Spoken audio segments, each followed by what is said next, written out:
ಇತ್ತೀಚೆಗೆ ಸುರಿದ ಭಾರೀ ಮಳೆಯಿಂದಾಗಿ ಕೊಚ್ಚಿ ಹೋಗಿದ್ದ ರಾಯಚೂರಿನಲ್ಲಿರುವ ಮಂತ್ರಾಲಯ ಸೇತುವೆಯನ್ನು ತಾತ್ಕಾಲಿಕವಾಗಿ ಮರು ನಿರ್ಮಾಣ ಮಾಡಲಾಗಿದೆ. ಗಿಲ್ಲೆಸೂಗೂರು ತಾಲೂಕಿನಲ್ಲಿರುವ ಈ ಸೇತುವೆ ಮಂತ್ರಾಲಯಕ್ಕೆ ಸಂಪರ್ಕ ಕಲ್ಪಿಸುತ್ತೆ. ಇತ್ತೀಚೆಗೆ ಸುರಿದ ಧಾರಾಕಾರ ಮಳೆಯಿಂದಾಗಿ ತುಂಗಭದ್ರಾ ನದಿಯಲ್ಲಿ ನೀರಿನ ಹರಿವು ಹೆಚ್ಚಾಗಿತ್ತು. ಹೀಗಾಗಿ ಸೇತುವೆ ಕೊಚ್ಚಿ ಹೋಗಿತ್ತು. ಒಂದು ವಾರದ ಹಿಂದೆ ಸೇತುವೆಯ ಪುನರ್ ನಿರ್ಮಾಣ ಕಾಮಗಾರಿ ಆರಂಭವಾಯಿತು. ಇವತ್ತು ಬೆಳಗ್ಗೆ ಸೇತುವೆಯನ್ನು ಸಾರ್ವಜನಿಕ ಉಪಯೋಗಕ್ಕೆ ಮುಕ್ತಗೊಳಿಸಲಾಗಿದ್ದು, ಬೆಳಗ್ಗೆಯಿಂದಲೇ ವಾಹನಗಳು ಸಂಚಾರ ಆರಂಭಿಸಿವೆ. ಇದರಿಂದಾಗಿ ಪರದಾಟ ಅನುಭವಿಸ್ತಾ ಇದ್ದ ಮಂತ್ರಾಲಯದ ಭಕ್ತರು ಸಮಾಧಾನದ ನಿಟ್ಟುಸಿರು ಬಿಟ್ಟಿದ್ದಾರೆ. ಇದರಿಂದ ಪ್ರಯಾಣಿಕರ ಸಮಯ ಮತ್ತು ವೆಚ್ಚ ಕೂಡ ಕಮ್ಮಿಯಾಗಲಿದೆ.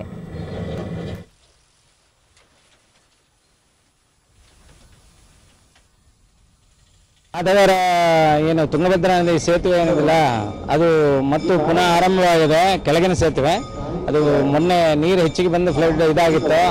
ಅದರಿಂದ ಜನನೂ ನಮ್ಮ ಕಡೆ ಜಾಸ್ತಿ ಬರ್ತಾ ಇದ್ದಾರೆ. ಇವಾಗ ಅದೇ ನಮಗೆ ಆನಂದದಾಯಕ, ಖುಷಿ ಆಗ್ತದೆ. ಇನ್ನು ಆದಷ್ಟು ಬೇಗ ಮೇನ್ ಸೇತುವೆ ಆದರೆ ಎಲ್ಲ ಭಕ್ತರಿಗೂ ಅನುಕೂಲ ಆಗುತ್ತೆ. ಕರ್ನಾಟಕದಿಂದ ಆ ಸೈಡಿಂದ ಬರೋ ಜನಕ್ಕೆ, ಮಹಾರಾಷ್ಟ್ರ ಸೈಡ್ ಅಲ್ಲಿಂದ ಬರೋ ಜನಕ್ಕೆ ತುಂಬ ಅನುಕೂಲ ಆಗ್ತದೆ.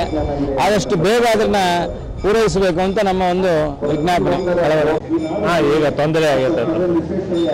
ನಾವು ಧಾರವಾಡದಿಂದ ಬಸ್ಸಿಗೆ ಬಂದಿವಿ ರಾಯಚೂರಿಗೆ. ರಾಯಚೂರಿಂದ ಟ್ರೈನಿಗೆ ಬಂದು ಹನುಮಂತಾಲಯಗೆ ಬಂದಿವಿ. ಯಾಕೆಂದರೆ ಇಲ್ಲಿ ಬ್ರಿಡ್ಜಿದ್ದು ಪ್ರಾಬ್ಲಮ್ ಭಾಳ ಆಗಿದೆ.